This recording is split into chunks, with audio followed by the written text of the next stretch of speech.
So happy to have today on the Healer Hub podcast Charlotte Benson, who has practiced astrology as a career since 1972. Her spiritual name, Jyoti Devi, means a heavenly being of light, a light bringer. She is a 5-term President Emerita of the Arizona Society of Astrologers, one of the largest and oldest astrological organizations of its kind in the West. Charlotte is elated about the recent mainstream and increasing interest in the celestial language of Vedic astrology. Her wish is to see authentic astrology widely accepted as a profound and delightful tool for the benefit of humanity. So I'm really glad to have you here today, Charlotte. I know that you go by Jyoti Devi. Is that properly pronounced? Yes, that's properly pronounced, but you can also use my other name as you wish. Yeah, so I'm really glad to have you here. And today we're going to discuss about Vedic astrology. You are the absolute authority in Vedic astrology. from where I'm standing and from where my listeners are standing. Okay. Can you just tell us a little bit how you got to astrology? And also, I'm really curious about your name, the Jyoti Devi. Oh, my name. Well, I'll answer those questions in reverse order just to deal with that. So, but first of all, I want to say it's really a pleasure and an honor to be here speaking with you, dear. So, thank you for your time. So, again, in the Vedic tradition, one acquires a spiritual name. Mine was given to me by Dayanandaji, Dr. Dennis Harness, and by Chakrapani Ulal, and also by Vamadeva Shastri, also known as Dr. David Frawley. So I'm striving to live up to their confidence in giving me such a lovely name. God bless them. So my name means, let me see, it means something like a heavenly being of light, a light bringer. So I strive to do that for my clients. That is amazing. That is absolutely amazing. So you see, I was not very far off when I said that you are the absolute authority, the light bringer. Oh, well. You know, there's different kinds of lights, isn't there? That's why nature invented the prism. There's lots of different ways to see things, and one of which is through the lens of Jyotish, also known as Vedic astrology. So, I started my path on astrology when I was a little girl, and our father used to take us out, and we'd lie on the lawn on the grass and look up. We were looking for Sputnik. I'm dating myself by saying Sputnik, but in any case, we were looking for satellites, and while we were looking for satellites, we should look at constellations, and from there, as I got a bit older, or a lot older, my husband gave me a book on astrology when I was still a teenager, and said, "You'd be good at this, and you study this, and I'll take care of everything else." And from page 1 of the book, I was immediately hooked, and on the language of the stars. So that's the short version of how I got started. Thanks mainly to my father and the night sky, but then I came across the intellectual concepts of astrology and went from there. Wow, that's an amazing story, and it seems like it started very early because, well, it was meant to be, and your soul just recognized that path very early on. Well, yes, in terms of very early on as well. So when I was studying astrology in India, I of course I went to see as many Indian astrologers as I could, and every one of them would look at my chart, and they'd look at with disbelief and stare at me, look at me, and then look at my chart, and they just couldn't believe that I was an astrologer, a female astrologer in the West, and without exception, every one of these astrologers said, "You have been an astrologer for your last 5 lifetimes." Now, I wish I would have had the presence of mind to ask them where they got that information, but I was in India. You kind of forget what you're doing when you're in India. But in any case, apparently it started with previous lifetimes as well. But it's a vast study. I think you already know that, dear. There's a lot to know. It takes at least one good lifetime of steady research to figure out how this works, and several lifetimes would be helpful too.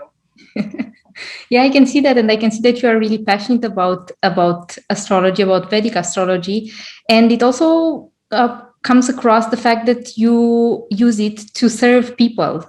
So I'm just wondering, what does healing mean to you, and how do you relate what you're doing Vedic astrology for people on their healing journey? Wow, that's a very interesting question, dear. Well, so I think as a practical matter, the healing that can occur in a person when when people come to me, I don't know who they are, I don't know their background, I don't want to know any of that. I want to just look at one of these really complex diagrams and just offer what I see to people. And the healing part, I think, is associated with people just recognizing objectively who they are and just accepting that and being okay with that. And it really has a broad application in terms of healing. I'm just thinking of a very recent example. Yesterday, I got a very grateful note from a client who I'd looked at. I'd looked at the children's sector in this. It was a man's chart, and I said, "Oh, I see you've got this many children." Anyway, we talked about details of this, and he said, "Well, actually, my first child was given up for adoption when we were when we were teenage lovers, had a baby, and that just back in the day you had to give up your child for adoption." And so I suggested to that person that, well, there's something interesting happening with the planets associated with your children, and maybe you'll be able to reconnect. Well, he started that process and he was giving me updates. Well, the mom doesn't want to have anything to do with me. I said, keep going, because on this particular time frame there's this thing happening and you're likely to be successful on that level. So yesterday he sent me a picture of him and his adult daughter standing together. And in terms of healing, I mean, that I'm just pulling that from my recent experience. It was for him, it was healing. This had been on his mind for, I don't know, 35 or 40 years. So, I mean, that's an example. And it's not about me. It's about showing people where the planets are and what the potential for that, let's call this a healing experience to be. This man took action, which, that makes a difference. The planets can offer you an opportunity, but of course you have to act. But then in other ways too, on a physical level, the planets all represent different body parts or organ systems. And so I could look at somebody's chart and say, well, you might, have you had a checkup lately? Maybe you want to check your thyroid or your kidneys or whatever, something along those lines. So on a diagnostic level, it's very valuable for that. And, not that long ago, any physician was also an astrologer, so they could do proper diagnosis. But I don't know if that addressed your question or not, dear. Absolutely. And I'm thinking that it is so valuable because it's a holistic approach, right? And it's not only about the soul and what maybe the soul came here to do, because a lot of us are struggling with what is my purpose? What am I to do? And I think that when people are working with you, they are able to find answers in that direction. And then that's just a beautiful, beautiful way also of finding if there is anything wrong in the body and you can address that. I actually didn't know that that Vedic astrology can help you with that. I just became like more and more curious because I think that a lot of us in the Western world are quite familiar with astrology, but we look at it through the horoscope that we have, the weekly, daily horoscope, right? So what are the main differences between Vedic astrology and, well, the astrology that is served in gossip magazines? Yeah. Well, yes, and that's a very legitimate question, and I like to make this distinction.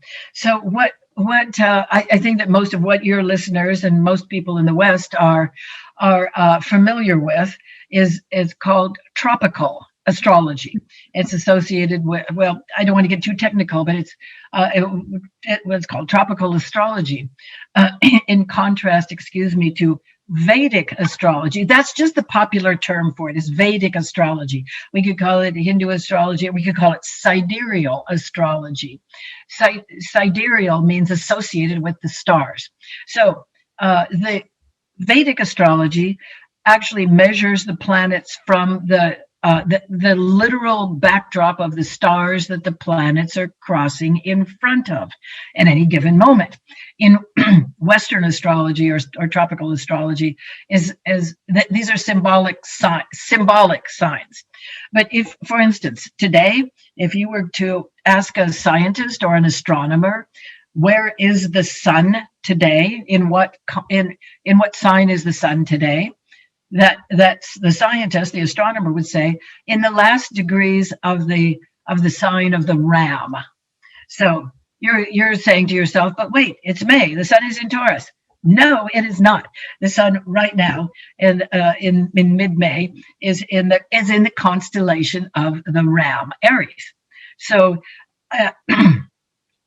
it makes more sense that since the constellations actually emit a certain influence, to actually measure the planets against the stars that are actually influencing. I hope that makes some kind of sense.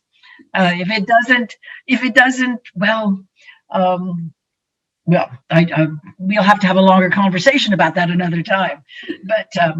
But again, I practiced Western astrology, again, the round chart that you're familiar with, for 25 years before, as a professional, as a full-time professional, and it works well enough. But until 25 years ago, I discovered Vedic astrology.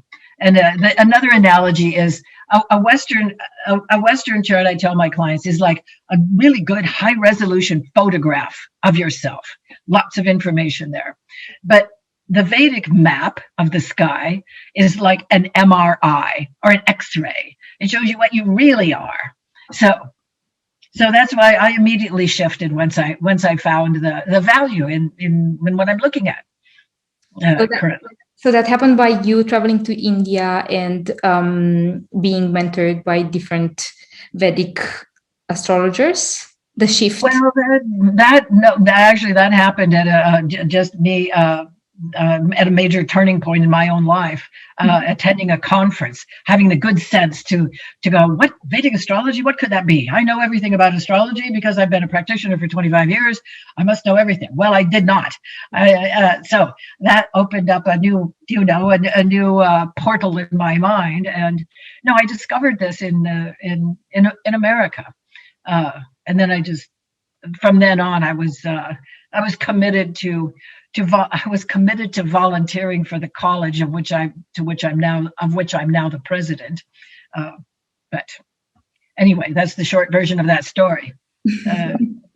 But what really happened was that something that was deeply embedded in me from previous lifetimes, if we can refer to that, was all of a sudden the first moment that I heard about this. Okay, now I understand. Now I needed that 25 years of preparation to get up to be able to understand what I was taking on as a study. And that's quite inspirational, because I feel it in my life and with my clients that we tend to lack patience. We just want to find the thing and then embrace the thing. And actually for you, it took 25 years to recognize what your soul purpose was. And like, I can literally feel as you are speaking, and I can see this radiance. It really feels that you enjoy what you are doing, and it's absolutely inspiring. Yeah. Oh, yes. You know, yes, I love I'm really fortunate. I love what I do. And, I'm at the stage in my life where I should be retiring, but why should I retire? This is so wonderful. It provides so much value for people. Mm-hmm. Vedic astrology does. Not me. I'm just the instrument. I'm just the channel. So for this knowledge. So at this stage of your life, what is your biggest dream, and how does it relate with what you are doing professionally? Well, I have to say, quite honestly, with a great deal of pride, but it has nothing to do with me, that I am living my own dream. I'm a full-time practicing professional astrologer. I'm living the dream. This is it. I'm the president of the American College of Vedic Astrology. In my world, I have to say that's quite unlikely because I'm not really a scholar. But in any case, because of the goodwill of my colleagues and those sorts of things, yes, I'm living my dream. And I'm not saying that the dream is finished in completion. The continuation of my dream at this late stage in my life is to be able to make Vedic astrology more accessible to the general public or to mainstream society here in the West. Well, anywhere, because there, people love astrology. They do. People love astrology, and well, they might.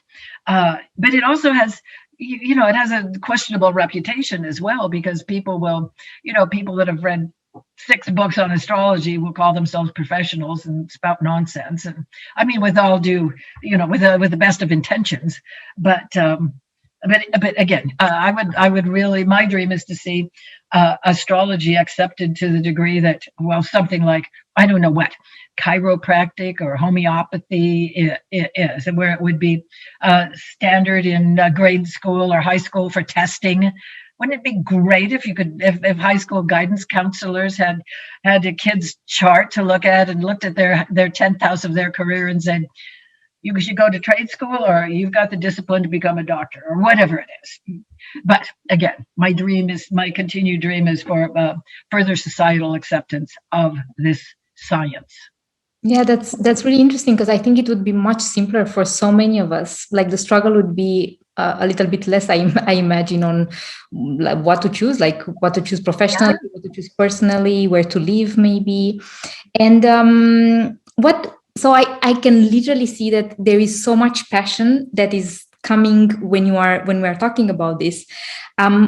Can you give me some examples of what you find most rewarding at this moment? Like the example that you provided about how you helped one of your clients to reconnect with their child. Well, a lot of it has to do with, I think, of being of self-acceptance. So when I'm looking at a chart and I'm going, oh, this looks like this, you might have this kind of personality or these kind of emotional needs, or this relationship with your family, or anything that I can pick out. It's objective information, which it's my opinion. It's my interpretation of what I'm seeing, and objectifying the information for a person, where there's a little more self-acceptance. Because again, when people, I don't see people in person anymore, really. It's all done, electronically like this. But I can still see the look of relief, or the self-acceptance. Mm-hmm. It's okay to be weird. Don't, fit in. Why bother? You're not going to fit in. You'll get over it. Or something like, let's see, if a person had a lot of strong Saturn aspects, the planet Saturn is associated with the passage of time. And I said, well, it turns out that you're a late bloomer. But I would also say, thank goodness I'm not saying you peaked early. There's, the best is yet to come sort of a situation. Or I know a specific example is, excuse me, earlier in this week, I just randomly asked a person, I said, did you lose a child? Now I use that terminology, lose a child. What? Get lost in the mall or what? But, and of course that poor lady burst into tears, and she had just had a miscarriage or something like that. And anyway, she said, you can see that in my chart? I said, yes, that's a pretty strange thing for me to just offer without you asking about it. But the point there is that if somebody like me can see this on a piece of paper like this, then there's something that I assured her, you didn't do anything wrong. It was already, there's a certain aspect of fate or destiny. And, certain things are going to work out. Certain things are just going to happen to you as opposed to happening with you. I make a distinction there. And that gave her huge relief that it was, I said, from the moment of birth, you were destined to lose a child. It's okay. I mean, it has to be okay. It just has to be okay. And she said she was very relieved at that. So whether that's healing or I think that it was. Um, I think that it was. I wasn't trying to make her feel better, although in a certain way, I would like her to feel better about these things. So I think I might have veered off your actual question, Anca It's Stefania. amazing. It's I was just thinking it must be so painful to lose a child. And then somebody who tells you, because I imagine that there is a lot of guilt involved. What did I do wrong? Yes, What could I have done that's have right. done better? And then she was seen in her pain, and she was allowed to feel the pain while getting rid of the guilt. So I think it was extremely healing and extremely soothing for her. And something that drew my attention, and I think that this is an eternal question: how much of free will do we actually have from a Vedic astrology point of view? Oh, Lord. Yes. Well, that is the question of all time, isn't it? Yes. But Anca Stefania, if you're asking me what my opinion is, although it may not be the traditional platform, I've just worked out in my small brain. I'm thinking that is about 30% fate or destiny, and it's about 70% free will. Free will or decisions or objective consciousness and taking action, those sorts of things. Now, that having said that, I think also that people have more, have varying degrees of fate or free will. That I think that ratio, 30 fate, 70 free will, that may vary from person to person. But the planets describe, or the planets offer a vision of a person's potential consciousness. I mean, that's how the planets operate, frankly. They don't reach down, and if you've got a Mars transit and somebody slaps you, or you've got a Saturn transit, somebody puts up a roadblock. But it's all operating on a conscious level. And without sounding pretentious, but people that are, that are intending on developing themselves spiritually and are self-aware and are intending to tap into the divine mind, or, whatever sort of terminology we want to use. I mean, those people will, it is to be hoped that they'll accept their fate in those certain circumstances. Like going back to my example of the lady who just lost a pregnancy, and conversely that people will be aware that they can paddle their own canoe and make their own destiny too, through application and intelligence and good choices. Yeah. But now, if you were talking to a South Indian born person, I think they would possibly say it's all fated, or an Advaita person, or I mean, I'm just not intellectual enough to know about these things. Again, although I'm the president of the college, but again, I think that the more educated you are, the healthier you are, the more life experience you have, the better choices you make, and then somehow your destiny improves, doesn't it? Yeah. Although having said that, of course, there's these fateful encounters that do intrude as well. It's a nice mix. It keeps things interesting on this planet. Absolutely. And I think that at the end, there is no final authority on this, and there is no final complete answer to this question. We all have perspectives, and it's beautiful because what you just said puts us more in the sovereign creator of our lives position than in, well, I'm a victim to my fate, and this is what it is. No. Yeah. There are no victims. Yeah. There are no victims. Nope. Sorry. Yeah. I mean, that could be a long conversation, but a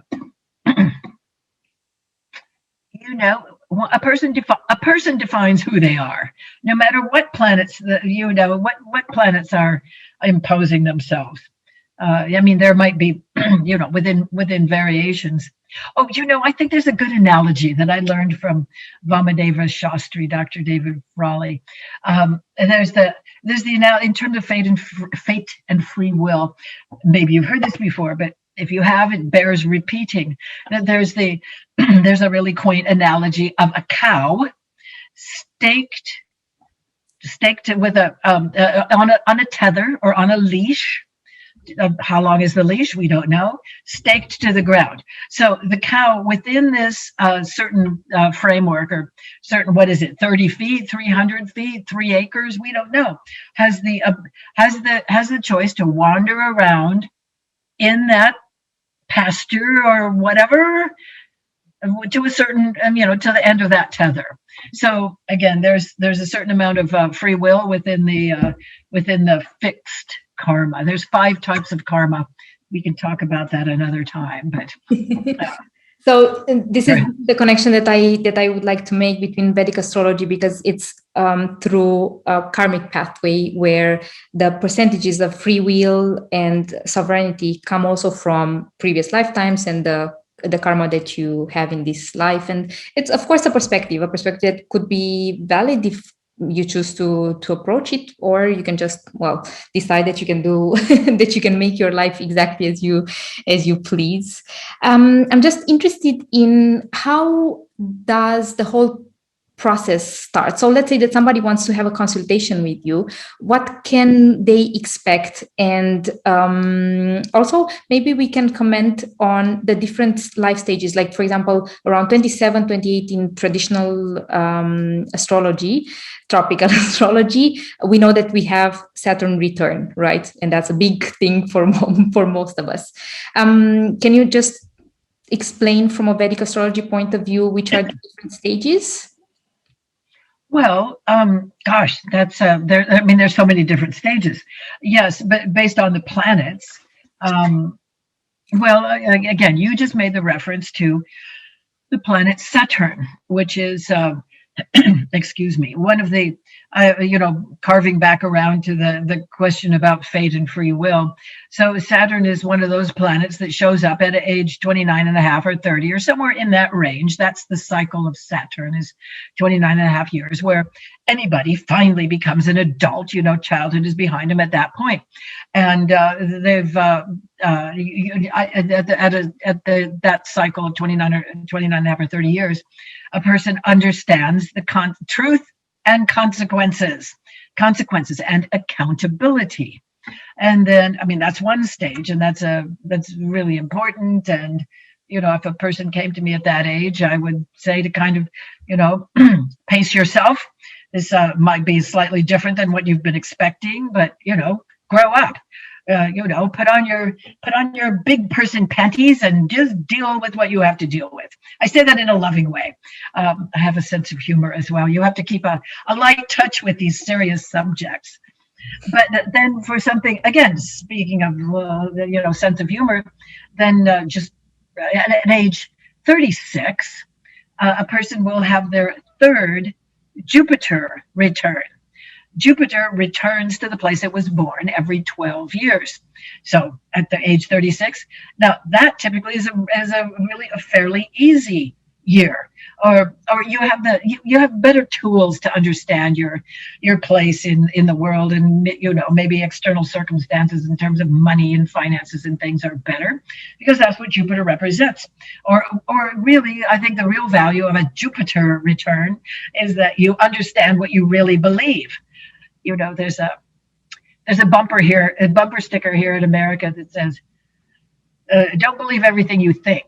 And I think that's also good advice. But Jupiter's the planet of a person's life philosophy, and they can, really put their money where their mouth is in a certain way. Understand, with these Jupiter returns. Yes, theoretically that happens at age 12 too. That's why major traditional cultures at age 12, there's lots of ceremonies. At least there used to be long ago, about a person, becoming becoming more accountable for their choices. And then there's the famous cycle at age between 39 and 41 or 42. The planet Uranus opposes its original position in the birth chart. Now that's interesting because that is well, we used to call that a midlife crisis, but people didn't like the sound of that. So now somebody's come up with a adult reawakening. Yes, adult reawakening, where a person becomes their true self. That's a cycle of self-realization, self-authentication, those sorts of things, where a person becomes desocialized. They do not care what society or other people expect from them. They are going to express themselves. Lots of fun. You've got that to look forward to, dear. Yeah, absolutely. It sounds like personal freedom. Yes, Uranus is the planet of freedom and true self, with the capital T and a capital S on that. Freedom, yes. Yes, freedom, liberation from a previous existence, or freedom from your own known past. So all the major planets have their, all the planets have their job descriptions. So, and they all differ, and they move at different speeds, and there's always a lot going on. I've looked at tens of thousands of charts in the last 49 and a half years. And I have to say, I've never seen the same one. For obvious reasons, there's so many things. There's so many moving pieces in the sky. There's 9 planets, and they have different relationships to each other, and they're in different houses. And oh my goodness. The question before was a little bit long. So you told me about the stages that we could expect. What about what could a client who has a session with you expect? So how does the process go? Well, first of all, it's pretty straightforward. I calculate their birth chart, and then, my client drives the session. Typically, all of my work is by referral or repeat. So if they have no question, if they just want to see what I have to say, then I just offer what I see.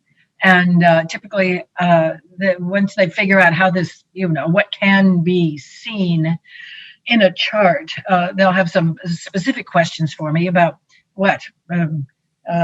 Should I get married? Should we have another child? Should I buy real estate? Is this about a good business partner? What is wrong with me? Now, that's an interesting question. Typically, that's related to health, actually. What are relationships like? How can I develop myself spiritually? Oh, career-related issues. Should I quit something? The other day, we're timing an IPO. It's a business thing. Anything that human beings are interested in or concerned with can be seen from a chart, theoretically. So what can they expect? Well, they expect to be delighted, amused, amazed, and informed. But again, every client session is different. And people may come to me with they sometimes just want to see what I have to say about where to put the emphasis, or why they're feeling the way they are, or fear-based issues. But it has a lot to do with simply timing as well. So I have a young client, and she's getting married, and pick the date for that. Okay, that's easily done. But it's really wonderful for timing. For obvious reasons. You launch your boat at high tide as opposed to low tide, in case you understand the implications of that. Is that answer too short or too long, dear? No. I'm just thinking also how, if you're in a committed relationship and you come and you ask whether that is the person, and then the answer is no, that must be really terrifying. Oh, okay. Yes, you make a good point. Listen, I never deliver bad news. People can figure that out on their own soon enough. Now, if there were if a client came to me and said, I'm really skeptical about this person, I would compare charts and say, yes, you have a legitimate reason to be skeptical about this person because, whatever I'm seeing. Mm-hmm. And then that client has to just determine what they're going to do. Or I could say, yes, I see you have reason to be skeptical about this person, but why don't you give it, but here's, if that person doesn't produce an engagement ring or something like that, whatever the person's looking for, by, by the 15th of August or whatever, then that's a highlight. Yeah, that's a high point in your relationship. If that produces a good effect, move forward. If it doesn't, then you'll have more information about what choice you want to make. But relationships are notoriously difficult. Oh Lord. But no, there's never any, none of this information is negative. It's just like real life. Do you have a good day every single day, 24 hours a day? I don't think so. But it's just information, really. It's just information. That's it. It's that objective. I hope that sounds anywhere near like what you were hoping for, dear. I was not really hoping for anything. I'm just getting the grasp of how you do really function from an objective and equidistant place. And at the end, we are all mature enough, I imagine, to take our own choices. And I'm just thinking that when somebody comes and asks for validation or has a certain question, that means that there is already something that is on their mind, right? And then yes, but that word that you just used, validation, that's I hear that a lot from my clients, where even if they don't have a question, I'll say, okay, looks like your health is good. There might be some strange situations going on. There might be a change in upper management of your job or whatever I can see. And the person may already know this, but it gives them that, yes, that objective validation, or at least it's my opinion about that. So, and that in itself is reassuring. Yeah. Or the reverse is also true. When somebody says, I am having a very hard time, and I look at their chart and go, oh, good Lord. Yes, you're not exaggerating. You are not being a big baby. This is yes, I see that this is a tough cycle. It will be over in what? Fill in the blank. 5 days, 6 months, 2 years. I mean, I would say, now pace yourself. This might not clear up overnight, but you're going in the right direction. Yeah. But the timing aspect is really, really valuable for people, because if they know they have to hang in there for a while, then people can do that. If they know they just need to put up and shut up for another 5 days, that's a terminology I use sometimes, with all due respect. But it's a useful idea, I think. Just let this one go. This is a short-term Mars transit. Don't kick someone. You'll regret it later. So. Yeah, it's great, because it also comes with the knowing that it will end at one point. You just need to hang in there, and that's right. But then that also implies, what do? You're not just waiting this out. There is a point to all this. I believe that the planets have intentions for us. Nothing is actually punitive, is it? I mean, it might not feel that much fun, but there's and I don't want to use the trite term like there's a lesson here. I'm sure there's a lesson, yes, but one develops a skill set when it's really put to the test. In any case, I think all planetary influences lead to evolution. That's my personal. One has to assume that, right? Again, yeah. It's always an upward spiral of evolution, I believe.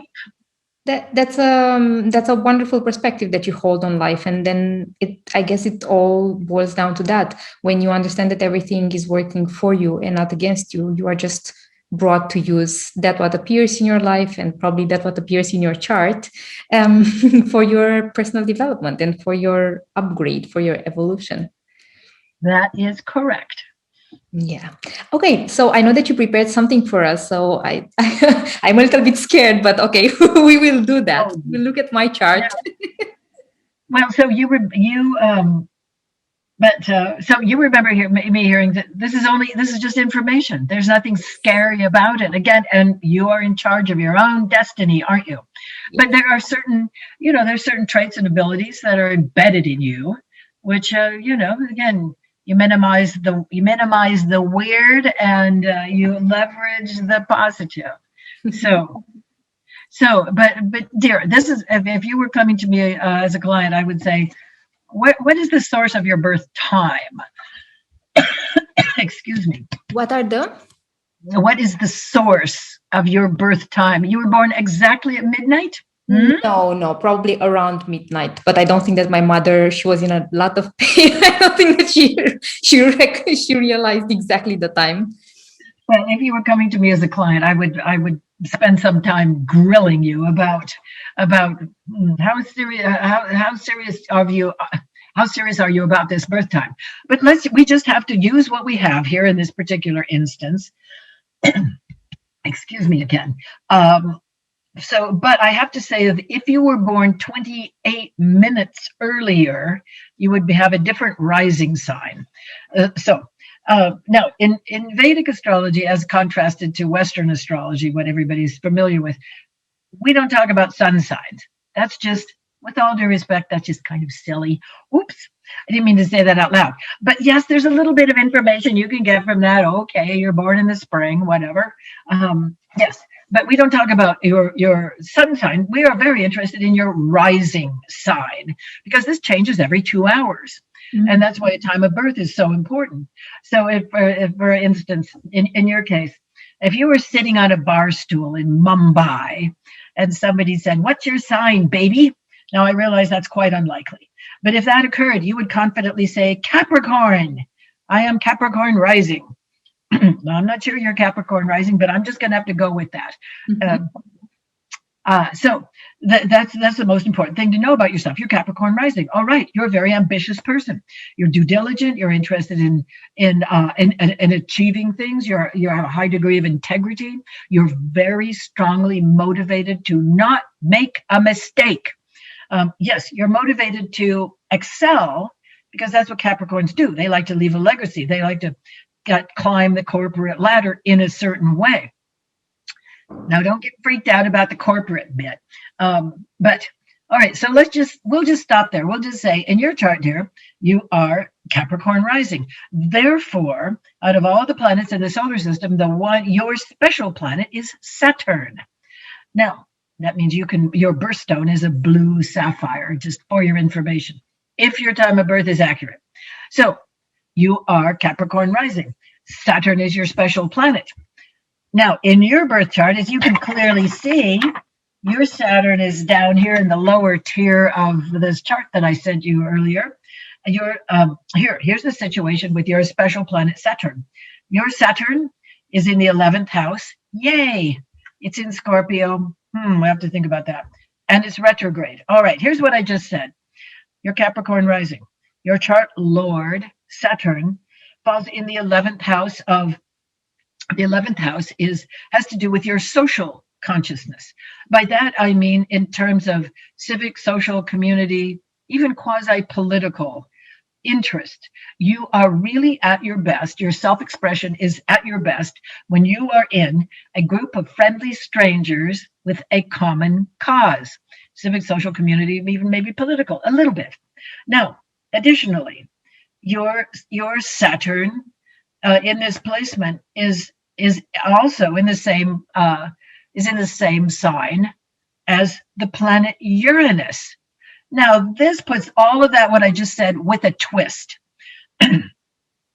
Your chart lord is conjunct Uranus. Now, Uranus is the great disruptor. Some of what I'm about to tell you is a similar theme, but as I just did. But Uranus is the planet, again, of groups of friendly strangers with a common cause. Mass consciousness. Part of your job description, dear, is that you are a participant in the evolution of human consciousness. Now, I hope that doesn't sound pretentious. I would usually say something like that quite quickly and then move along. But I mean that.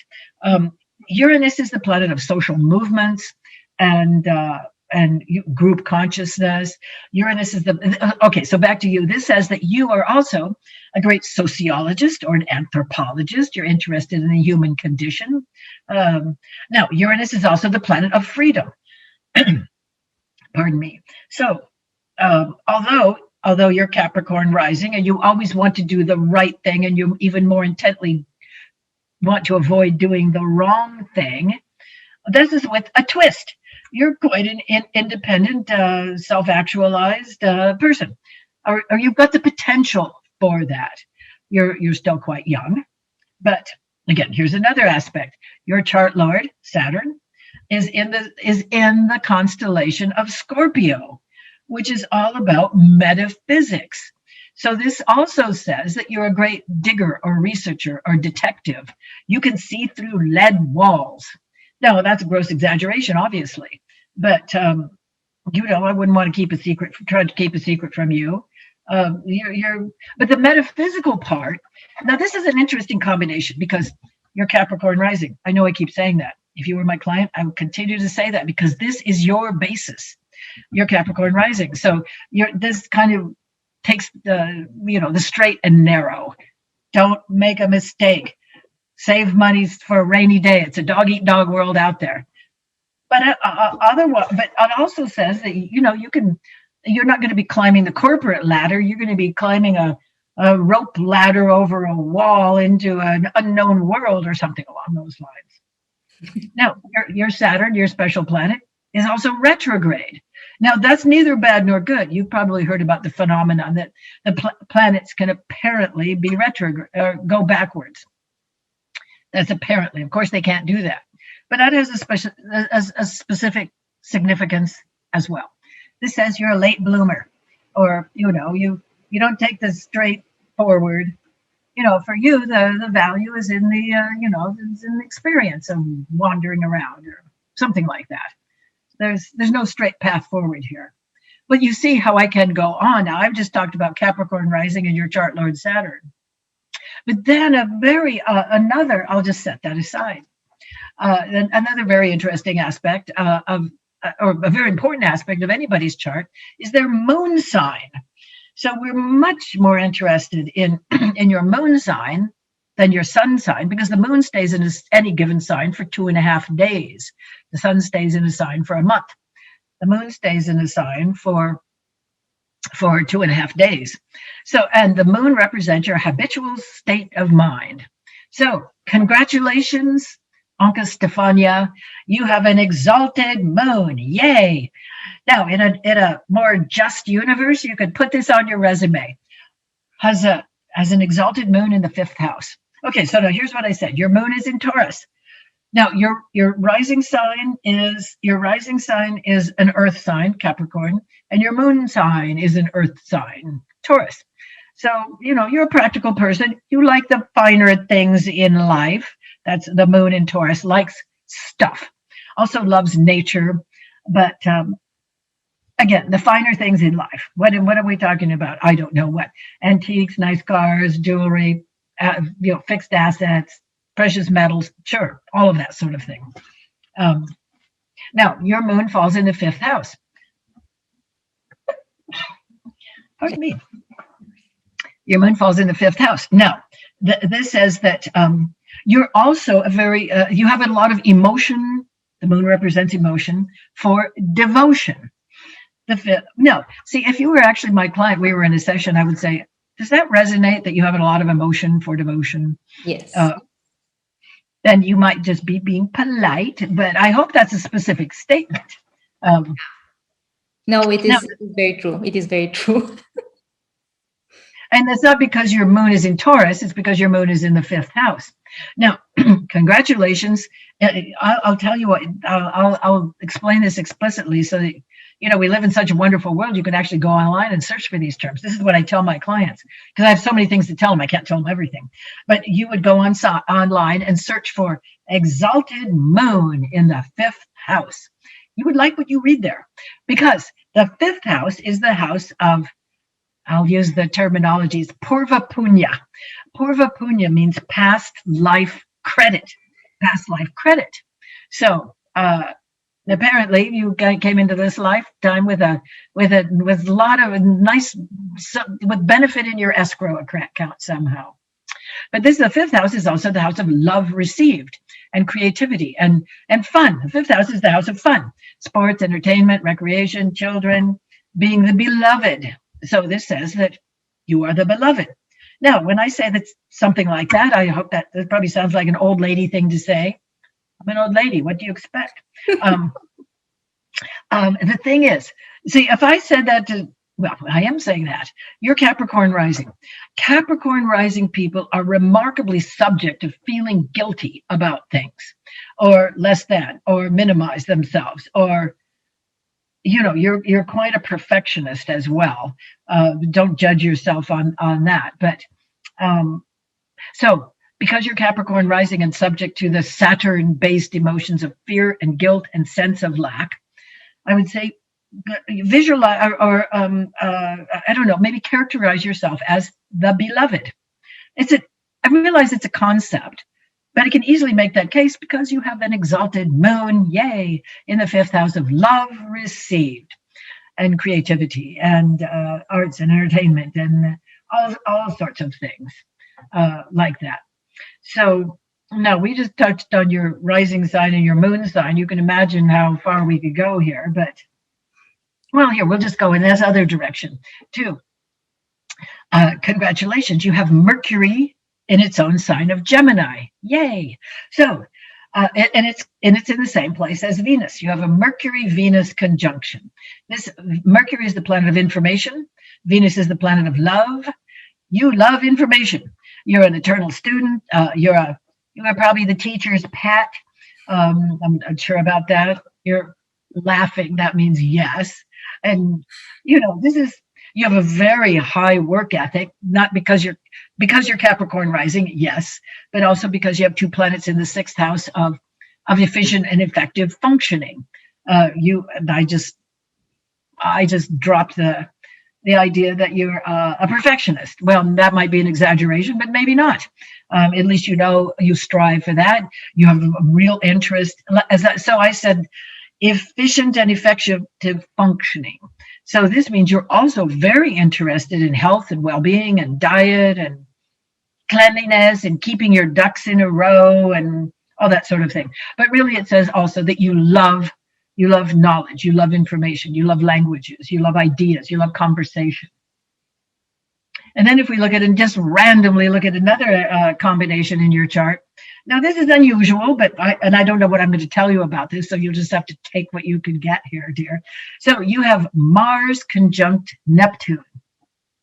Now this is that's a tricky wicket here. Mars is the planet of tools and weapons.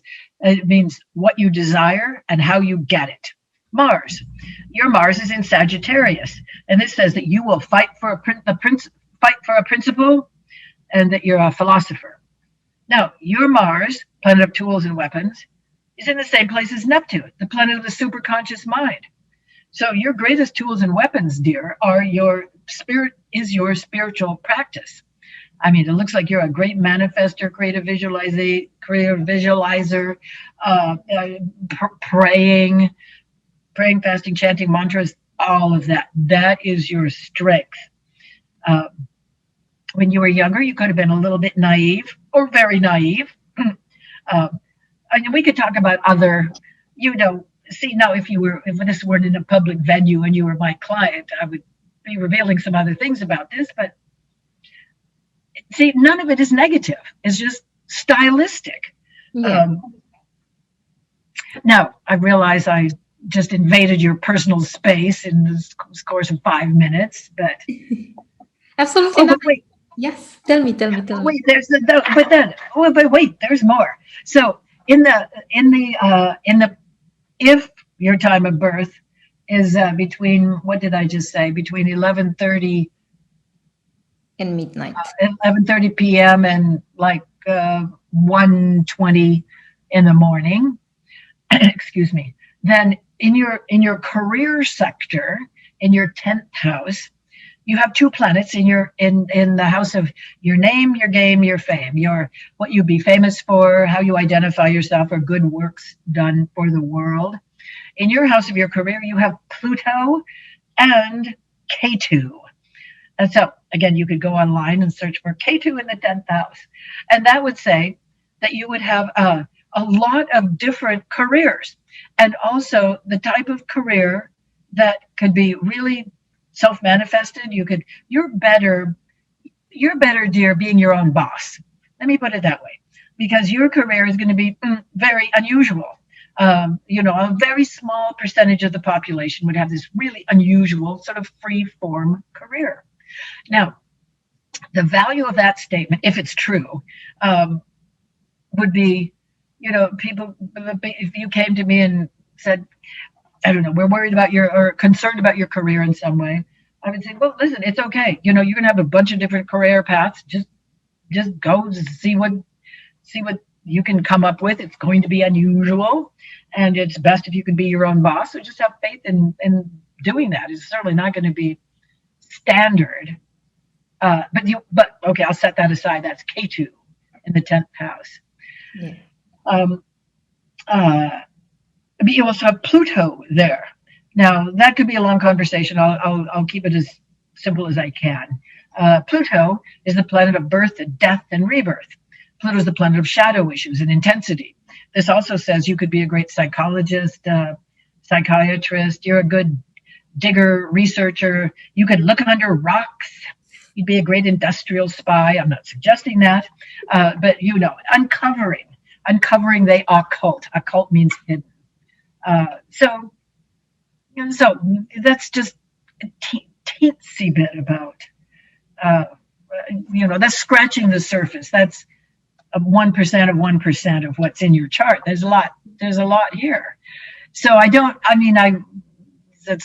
that wasn't just incoherent, but it all made sense, and I'm really, really grateful. And I do hope that my listeners are going to come and book a session with you, because I felt so seen, and now everything makes sense. Because professionally speaking, I love being an entrepreneur, and I love working for myself. I love the freedom. I love being in service of people, and it just makes me feel really seen and heard, and confirms the fact that, well, I'm on my path, and I just need to be patient and embrace everything as it comes.